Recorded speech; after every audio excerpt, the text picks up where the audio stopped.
YouTube, quien les habla es María Belén Posliguala, de la carrera de Trabajo Social de la Universidad Técnica de Manabí. Hoy les traigo un tema muy bonito sobre los principios de aplicación de los derechos según el artículo 11, numeral primero de la Constitución de la República del Ecuador.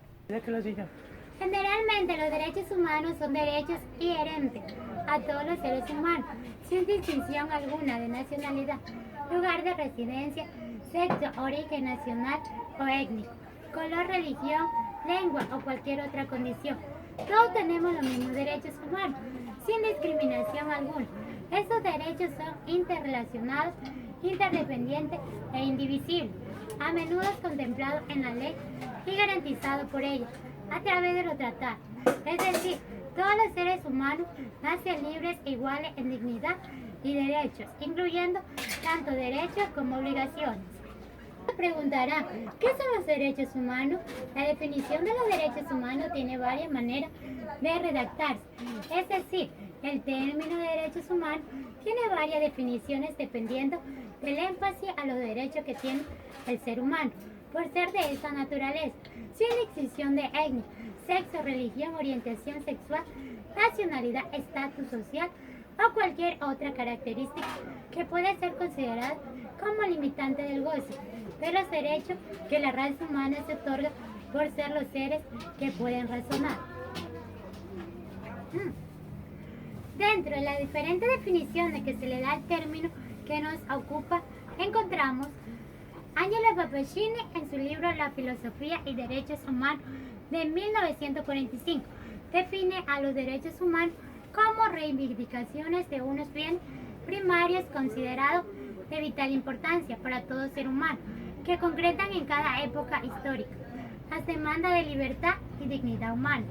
Antonio Trujillo y Cerro afirma que decir que hay derechos humanos en el contexto histórico-espiritual que es el nuestro equivale a afirmar que existen derechos fundamentales que el hombre posee por el hecho de ser hombre, por su propia naturaleza y dignidad. Derechos que los son inherentes y que lejos de nacer de una concepción política, ha de ser por esta consagrada y garantizada.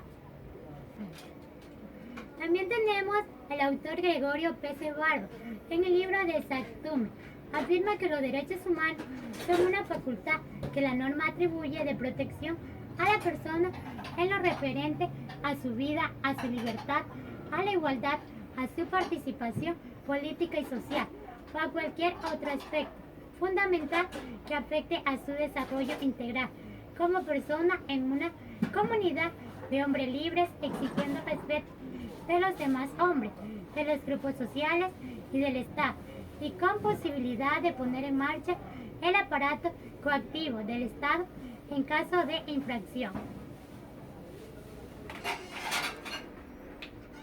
De acuerdo a estas definiciones, podemos ver que lo que quieren dar a entender estos autores con estas definiciones es que hay una estrecha vinculación entre la teoría de los derechos humanos y la puesta en práctica de estos.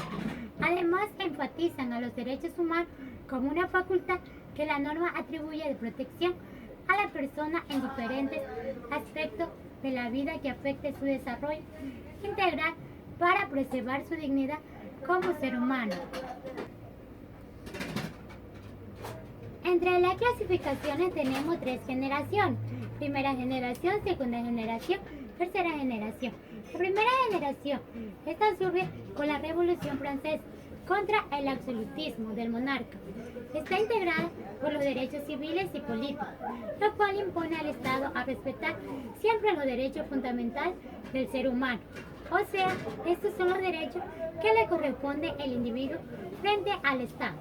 En la segunda generación tenemos, esto lo constituyen los derechos colectivos, derechos sociales, económicos y culturales, surgen como resultado de la Revolución Industrial en México.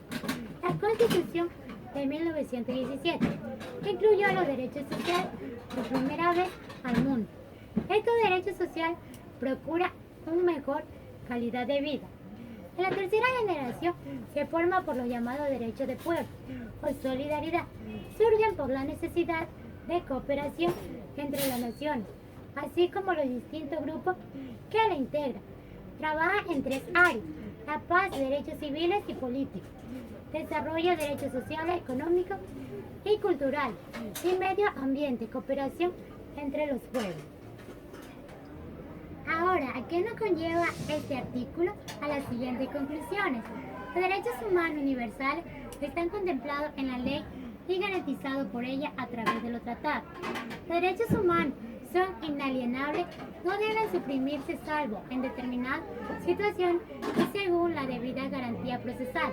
Los derechos humanos tienen varias definiciones dependiendo del énfasis a los derechos que tiene el ser humano, por ser de esta naturaleza, sin distinción de etnia, sexo, religión, orientación sexual, nacionalidad, estatus social o cualquier otra característica que puede ser considerada como limitante del goce de los derechos que la raza humana se otorga por ser los seres que pueden razonar. Entre las recomendaciones tenemos: es recomendable que los derechos humanos universales se hagan cumplir, sean garantizados y tratados como está contemplado en la Ley Universal de los Derechos Humanos. Las autoridades encargadas de determinar cualquier actitud negativa en contra de los derechos humanos deben procurar a que los mismos no sean suprimidos, sino más bien sean utilizados de acuerdo a las situaciones y según la debida garantía procesal. El Estado debe inducir a la no discriminación por distinción de etnia, sexo, religión, orientación sexual, nacionalidad, estatus social o cualquier otra característica que pueda ser considerada como limitante del goce de los derechos de la raza humana. Se otorga por ser los seres que pueden razonar a través de diferentes publicidades en todas las instituciones públicas y privadas. Bueno, con esto me despido, les cuento mi trabajo, espero que les sirva y les digo chao.